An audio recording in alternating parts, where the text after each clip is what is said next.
Hello दोस्तों, मेरे channel पर आपका स्वागत है। मेरा उद्देश्य है आपको विश्व साहित्य से परिचित करवाना और कुछ ऐसी कहानियां सुनाना जो आपके मनोरंजन के साथ आपका ज्ञान भी बढ़ाएं।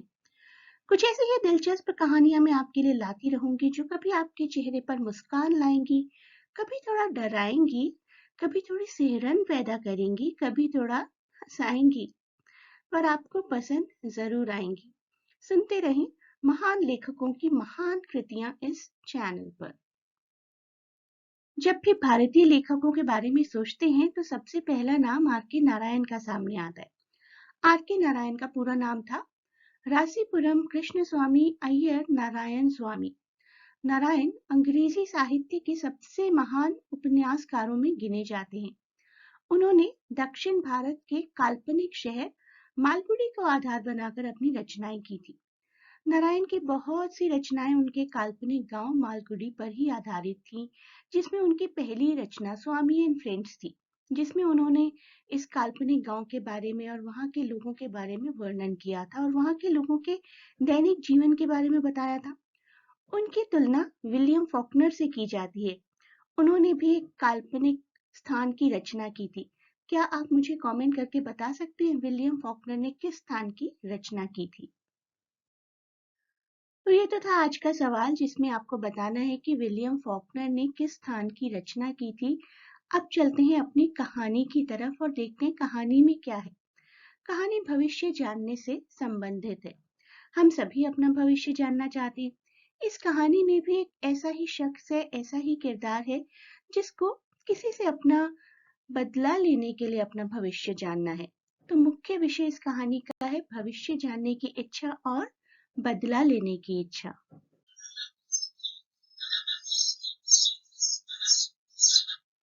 ठीक दोपहर के समय वह अपना थैला खोलता और ज्योतिष की दुकान लगाता। दर्जन भर कौड़ियां, कपड़े का चौकोर टुकड़ा जिस पर कई रहस्यमयी रेखाएं खींची थी, एक नोटबुक, ताम्रपत्रों की एक किताब, उसके माथे पर बहुत सी भभूत, थोड़ा सा सिंदूर लगा होता और आंखों से एक तिरछी चमक यह देखने के लिए निकलने लगती कि ग्राहक उसकी तरफ आ रहे हैं या नहीं। लेकिन सीधे साधे लोग इसे देवी शक्ति मानकर भरोसे का अनुभव करते। उसकी आंखों की शक्ति चेहरे पर सबसे ऊपर लगी होने के कारण भी बढ़ जाती। ऊपर माथे पर प्रभावी तिलक, नीचे गालों तक फैली बड़ी काली मूछों के बीच दमकती दो आंखें। किसी अल्प बुद्धि के लिए भी इस तरह सजी आंखें बड़ी कारगर सिद्ध होती। प्रभाव जमाने के लिए वह सिर पर गेरुए रंग की पगड़ी भी पहनता। गेरुआ यह रंग हमेशा सफलता प्रदान करता था। लोग उसकी तरफ इस तरह आकृष्ट होते जैसे फूलों पर मक्खियां गिरती हैं। टाउन हॉल के पार्क से लगे रास्ते पर इमली की एक विशाल वृक्ष की दूर दूर तक फैली टहनियों की छाया में वह विराजमान होता। यह एक ऐसी जगह थी जहाँ सवेरे से रात तक लोगों की भीड़ गुजरती थी। संकरी लंबी सड़क पर दोनों तरफ तरह तरह की छोटी छोटी दुकानें लगी रहती। घरेलू दवाएं बेचने वाले, चुराए हुए लकड़ी लोहे के सामान की दुकानें, जादूगर और सस्ते कपड़े की दुकान, जिसके लोग चिल्ला चिल्ला कर जोर जोर से हर वक्त लोगों को बुलाते रहते। इसी के साथ में इसी तरह शोर करने वाला एक मूंगफली विक्रेता जो अपनी हर चीज को हर दिन एक नया नाम देता। किसी दिन बम्बई की आइसक्रीम, किसी दिन दिल्ली के बादाम, किसी दिन राजा की सौगात, और लोग हर वक्त उससे खरीदारी कर रहे होते। भीड़ के बहुत सारे लोग ज्योतिषी को भी घेरे रहते। वह बगल में लगी मूंगफलियों के बड़े से ढेर के ऊपर धुआं देती जलने वाली आग से निकलती हल्की रोशनी से ही अपना काम चलाता। यहाँ म्यूनिसिपैलिटी ने कोई रोशनी नहीं मुहैया कराई थी। दुकानों पर लगी छोटी छोटी रोशनियों से ही सबको काम चलाना पड़ता। एक दो के पास गैस के हंडे भी थे जिनमें हर वक्त सूं की आवाज निकलती रहती। कुछ दुकानों पर खंभों की रोशनी की नंगी लपट निकलती रहती। कुछ साइकिलों के छोटे छोटे लैंप से काम चलाते और ज्योतिषी की तरह कुछ अपनी रोशनी के बिना दूसरों के भरोसे ही गुजारा कर लेते। तरह तरह की इन बहुत सी रोशनियों से एक अलग ही मंजर बनता, जिनके बीच में चलते निकलते लोगों की छायाएं रहस्यमय समा बांध देती। ज्योतिषी को यह माहौल इसलिए बहुत अच्छा लगता क्योंकि जब उसने जिंदगी शुरू की थी तब ज्योतिषी तो बनना ही नहीं चाहता था। दूसरों की जिंदगी में क्या होने वाला है ये जानना तो दूर, वह यह भी नहीं जानता था कि उसकी अपनी जिंदगी में अगले मिनट क्या होने वाला है। तब उसे ना तो सितारों की कोई जानकारी थी, ना उन बेचारे लोगों की जो उसके ग्राहक बनते। बातें करने में जो कुशल था, जो लोगों को खूब पसंद आती। इसलिए अनुमान और अभ्यास से इस काम में उसने अच्छी महारत हासिल कर ली। यह नहीं, दूसरे सभी धंधों की तरह यह धंधा भी उतना ही ईमान का धंधा था। दिन भर की मेहनत के बाद वह जो भी कमाई शाम को घर ले आता, वह ईमान की कमाई ही कहलाती। उसने जब गांव छोड़ा तब वह ये नहीं जानता था कि वह क्या करेगा। गांव में ही रहता तो वही सब करता जो पुरखे करते आए थे, यानी खेती का काम, शादी, बच्चे, पुराने घर में हमेशा की तरह गुजर बसर। लेकिन यह नहीं होना था। उसे बिना किसी को बताए घर छोड़ना पड़ा था, और आसपास नहीं, करीब 200 मील ज्यादा दूरी थी दोनों स्थलों के बीच, एक समुद्र की तरह। वह कोई व्यावसायिक ज्योतिषी नहीं था। उसने अपना गांव छोड़ा था किसी गुप्त कारण से, और यह पेशा भी उसे मजबूरी में अपनाना पड़ा था। जीवन के काफी कटु अनुभव थे जिन्होंने उसे बहुत कुछ सिखाया था। वह इंसानी जीवन की मुश्किलों को समझ चुका था, लोगों के मन की बातों को जानना पढ़ना सीख चुका था। समय के लंबे अंतराल में अपने अभ्यास एवं अनुभव के सहारे उसने स्वयं में लोगों की समस्याओं के हल निकालने की उत्तम कला को विकसित किया था। वह अपनी चतुराई का प्रयोग करके थोड़ी बहुत भविष्यवाणी भी करता था और इसी प्रकार लोगों को आकर्षित करता था। उसके पास मानव जाति की आम दिक्कतों, यानी विवाह, धन और मानव संबंधों की उलझनों का एक विश्लेषण था। लंबे समय के अभ्यास ने उसकी अनुभूतियों को बहुत ही पैना बना दिया था। 5 मिनट में वह समझ जाता कि सामने वाले इंसान के साथ क्या गड़बड़ है। वह एक प्रश्न के 3 पैसे लेता, जी हाँ 3 पैसे, और तब तक मुंह नहीं खोलता था जब तक कि सामने वाला कम से कम 10 मिनट ना बोल चुका हो। इससे उसे पहले ही दसियों जवाबों और सलाहों का सुराग मिल जाता। जब वह सामने बैठे व्यक्ति से कहता कि तुम्हें अपनी मेहनत का पूरा फल नहीं मिल रहा है, तो 10 में से 9 व्यक्ति सहमत ही होते थे। या वह पूछता, क्या तुम्हारे परिवार में कोई औरत है, चाहे दूर के रिश्ते में, जो तुमसे कोई बैर रखती हो? या फिर उस व्यक्ति के स्वभाव का विश्लेषण पेश कर देता, तुम्हारी अधिकतर परेशानियां तो तुम्हारे ही स्वभाव के कारण है, और तुम्हारा शनि जहाँ बैठा है उसके चलते तुम्हारा स्वभाव इससे अलग हो भी कैसे सकता है? तुम्हारा स्वभाव बहुत तेज है और बाहर से तुम रूखे हो। यह बोलकर वह अपने ग्राहकों का दिल जीत लेता, क्योंकि कोई कितना भी नरम दिल क्यों ना हो, उसे यह सुनना बड़ा अच्छा लगता है कि उसका बाहरी रूप लोगों को डराता है। मूंगफली वाले ने अपने ठेले की आग बुझाई और घर जाने को उठ खड़ा हुआ। कहीं से हरी रोशनी का एक कतरा ज्योतिषी के सामने की जमीन पर पड़ा। वह अपनी कौड़ियों और अन्य तामझाम उठाकर अपने झोले में रख ही रहा था कि यह हरी रोशनी चमकी। उसने सर उठाकर देखा, एक आदमी सामने खड़ा है।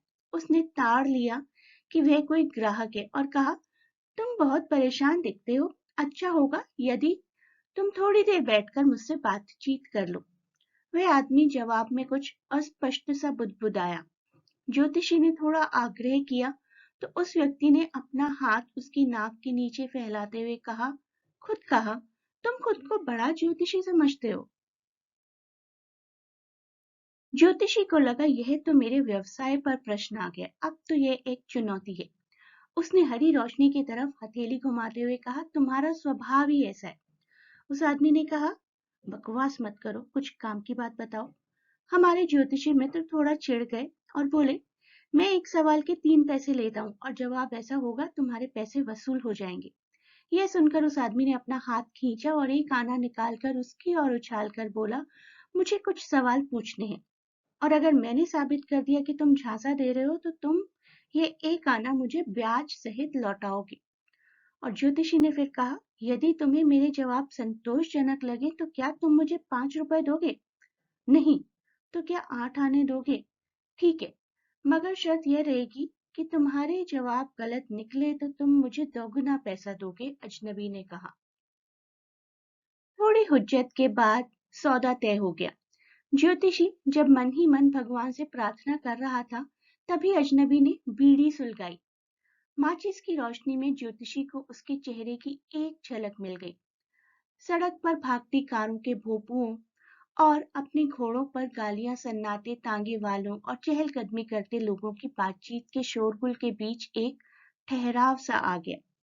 अजनबी बैठ गया, अपनी बीड़ी के कश खींचकर धुआं छोड़ते हुए काफी निर्दयता पूर्वक बैठ गया। ज्योतिषी काफी बेचैन हो उठा। उसने कहा, ये लो तुम्हारा एक आना वापस। मैं ऐसी चुनौतियों का आदी नहीं हूं, वैसे भी मुझे देर हो रही है। यह कहते हुए उसने सामान बांधने की तैयारी शुरू कर दी। मगर अजनबी ने उसकी कलाई पकड़कर कहा, अब तुम बच नहीं सकते। मैं तो यहाँ से गुजर रहा था, तुमने ही मुझे रोक लिया था। उसकी पकड़ में ज्योतिषी कांपने लगा। उसकी आवाज कमजोर पड़ गई। आज मुझे छोड़ दो, मैं तुमसे कल बात करूंगा। मगर अजनबी ने अपनी हथेली उसके सामने फैलाकर कहा, चुनौती तो चुनौती है, चलो बताओ। ज्योतिषी का मुंह सूखने लगा। उसने कहना शुरू किया, एक एक औरत है। अजनबी ने कहा, चुप रहो, मैं ये सब नहीं सुनना चाहता। क्या मैं अपनी तलाश में सफल रहूंगा? इस सवाल का जवाब दो और जाओ, वरना मैं तुम्हें तब तक नहीं जाने दूंगा जब तक कि तुम अपना सारा पैसा मुझे नहीं दे देते। ज्योतिषी ने कुछ मंत्र वगैरह पढ़े और हिम्मत जुटाकर बोला, ठीक है, मैं बताता हूँ, पर यदि मेरी बात तुम्हें ठीक लगी तो क्या तुम मुझे 1 रुपया दोगे? वरना मैं मुंह नहीं खोलूंगा, तुम जो चाहे करना। काफी हील हॉल के बाद अजनबी मान गया। ज्योतिषी ने कहा, तुम्हें एक बार मरा जानकर छोड़ दिया गया था, क्या मैं सही कह रहा हूँ? और बताओ। एक बार तुम्हें चाकू लगा था, ज्योतिषी ने कहा। ठीक बताया। अजनबी ने अपने सीने पर निशान दिखाते हुए कहा, आगे? और फिर तुम्हें पास के खेत के एक कुएं में फेंक दिया गया था, तुम्हें मरा जानकर छोड़ दिया गया था। यदि वहां से गुजरते कुछ लोगों ने संयोग से उस कुएं में ना झांका होता तो मैं तो मर ही गया होता, अजनबी ने आश्चर्य और उत्साह से बताया। फिर उसने मुट्ठी भींचते हुए पूछा, मैं उसे खोजने कहाँ जाऊं? दूसरी दुनिया में, ज्योतिषी ने जवाब दिया। वह तो एक दूर के शहर में 4 महीने पहले मर गया। अब वह तुम्हें कभी नहीं दिखेगा। यह सुनकर अजनबी गुर्राया।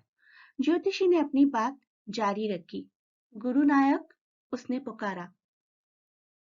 तुम मेरा नाम जानते हो? अजनबी हक्का बक्का था। मैं तो बाकी सारी बातें भी जानता हूँ गुरु नायक। अब मेरी बात ध्यान से सुनो। इस शहर से तुम्हारा गांव उत्तर दिशा में 2 दिन चलने पर आता है। अपनी गाड़ी लेकर लौट जाओ। यदि तुम घर से बाहर रुके तो मैं देख रहा हूँ कि तुम्हारी जान को फिर एक बार खतरा है। उसने चुटकी भर भभूत निकालकर अजनबी की ओर बढ़ाई। इसे अपने सिर पर लगाकर घर लौट जाओ। फिर कभी दक्षिण की ओर यात्रा ना करना। शतायु भवः। मैं फिर से घर क्यों छोड़ूंगा? सोचते हुए अजनबी ने कहा, मैं तो कभी कभार घर से निकलता था ताकि उसे खोजकर उसका गला घोटकर खत्म कर दूं। उसने निराश होकर कहा, वह मेरे हाथ से बच निकला। मुझे उम्मीद है वह बुरी मौत मरा होगा। हाँ, ज्योतिषी ने कहा, वह एक बस के नीचे कुचला गया था। यह सुनकर अजनबी के चेहरे पर संतुष्टि के भाव आ गए। जब ज्योतिषी ने अपना ताम झाम समेट कर झोले में रखा, तब तक वह जगह पूरी तरह निर्जन हो चुकी थी। हरी रोशनी भी गुल हो गई थी और चारों तरफ खूब अंधेरा और खामोशी थी। मुट्ठी भर सिक्के ज्योतिषी को देकर अजनबी भी रात के अंधेरे में गुम हो गया था। ज्योतिषी लगभग आधी रात गए घर पहुंचा। उसकी पत्नी दरवाजे पर ही राह देख रही थी। उसने देरी का कारण पूछा। ज्योतिषी ने सारे सिक्के उसकी तरफ उछालते हुए कहा, गिनो इन्हें, एक आदमी ने दिए हैं। पत्नी ने सिक्के गिनकर कहा, 12.5 आने। वह बहुत खुश थी। मैं कल थोड़ा गुड़ और नारियल खरीद पाऊंगी। बच्चे कितने दिनों से मिठाई मांग रहे हैं।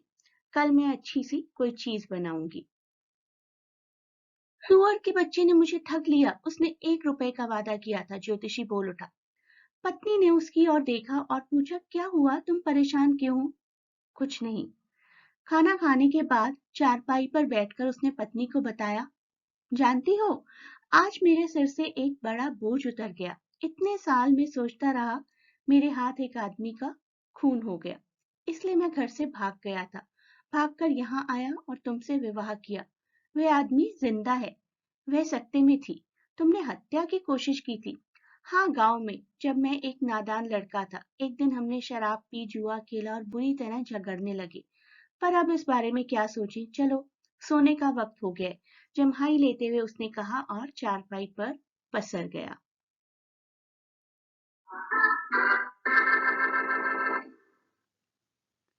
कहानी इस प्रकार एक अविश्वसनीय मोड़ के साथ समाप्त होती है।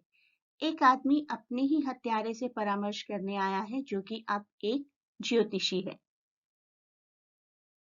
आपको ये कहानी कैसी लगी? मुझे कमेंट करके जरूर बताएं और देखते रहिए हमारा चैनल।